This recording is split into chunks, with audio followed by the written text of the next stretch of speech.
Did you know that 50% of the people that start a business fail within the first 5 years? That's crazy. That is why hiring the right people can drastically increase your chances of success. But if you're a stretched out business owner, how can you do that without giving up control, without adding more to your plate and wasting precious time? Meet my client, Andre. A typical solopreneur stuck in low six-figure revenue levels. Before he started working with me, Andre was looking at himself as a hustler, as a solopreneur. But I helped him transition to look at himself as the leader and CEO of his business, and that simple but profound mindset shift led him to now making over $5 million annually. Hi, my name is Mario Lanzarotti, high performance coach with a blend of business and spirituality. I've coached well over 1,000 business owners in 7 different countries to scale their business to multi 6 and 7 figure levels without burning out in the process. And I've delivered a TEDx talk with over 2.3 million organic views. At the end of this video, you'll know why you should no longer be holding off on hiring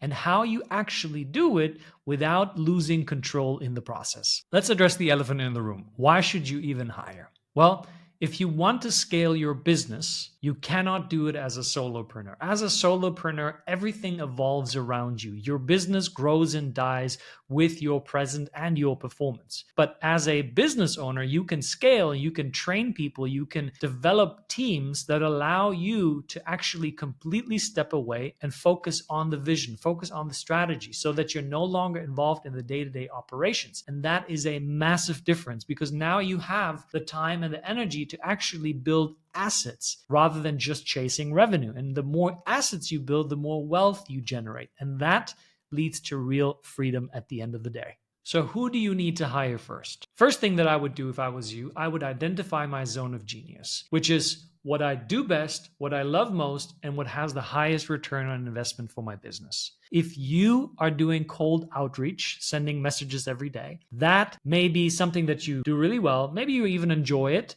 but the return on investment for your business is really low because you can outsource this task for someone that you can pay $5 to $10 an hour. Your time is worth a lot more because you are the visionary. You are the strategic genius behind the business. And so once you have identified your zone of genius, you want to look at what are you currently doing that is not within that zone of genius. So that means you got to do a time audit. For an entire week, what I would do is I would schedule everything that you're doing in your calendar, and then I would look at where is my time going. Once you've identified where your time is going, start with whatever is taking up most of your time that is not within your zone of genius. It may also be that specific parts of a bigger task are not part of your zone of genius. So maybe in the whole sales process, what you want to outsource is the outreach and is the appointment setting. But then when it comes to actually taking the sales call, that is something that you do yourself. So you only need to do 1 and 2. In this entire process, what's important is to remain in control. So first of all,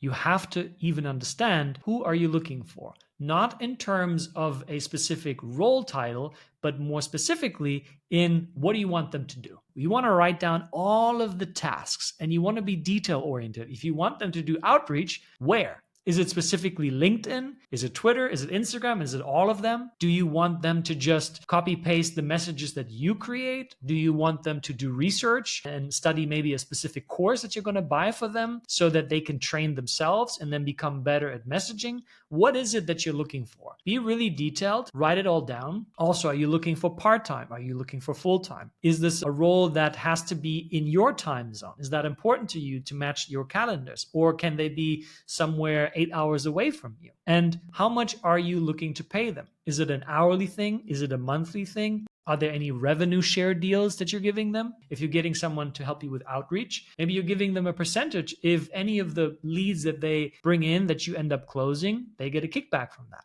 The next thing you want to do is you want to send that description to your network. Look for 10 people in your warm network. Ask them, who do you know that fits this description? And then if they can't tell you, ask them, Do you know anybody else that might be able to help me out with this? Continue to stay in your warm network because it's way more effective than going into cold networks or posting on places like Upwork. Then what you want to do is you want to ensure that the person that you're bringing on is a culture fit. That means you share one vibe with them, because this is a huge mistake that a lot of business owners are making. The way that you do it is very simple. You have to understand, what are your 5 top values. If you don't know those, don't just assume them. What I would do if I was you, go to ChatGPT and ask it to ask you specific questions to identify your core values. That might take a little bit more time, but this process is really worth your time, because when you understand your core values, you know who you are.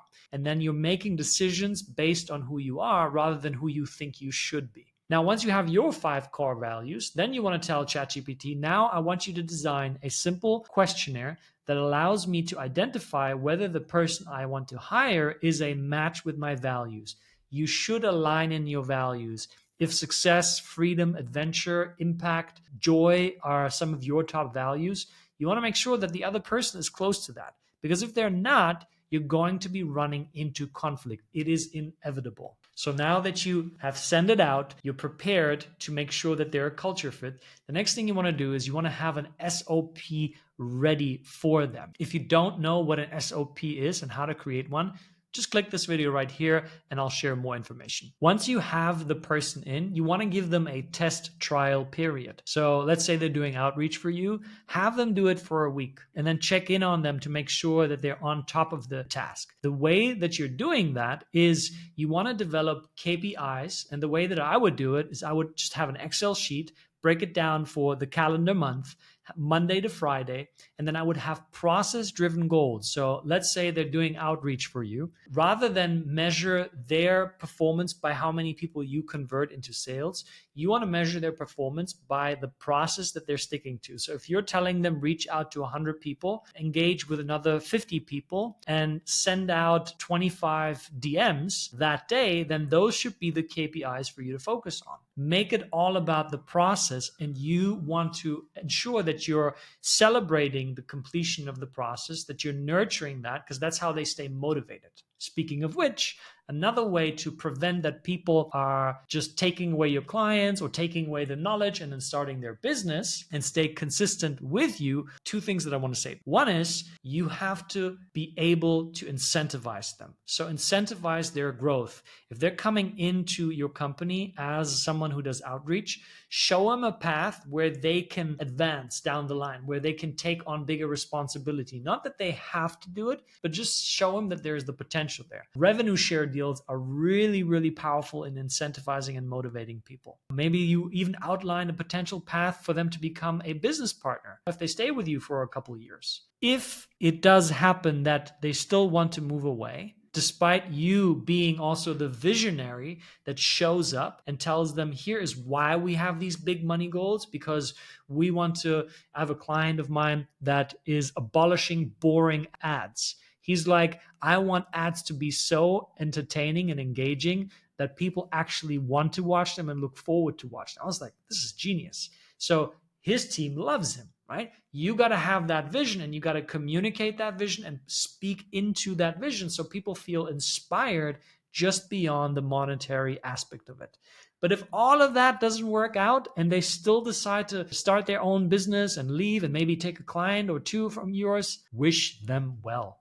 Believe in karma. I believe that if you do good, good will always come back to you. There you go. That's how you hire like a CEO without losing control or adding too much stress to your life. In this video, we covered why you should hire, who you should hire first, how you actually do it, and the mistakes that a lot of people do that you get to avoid.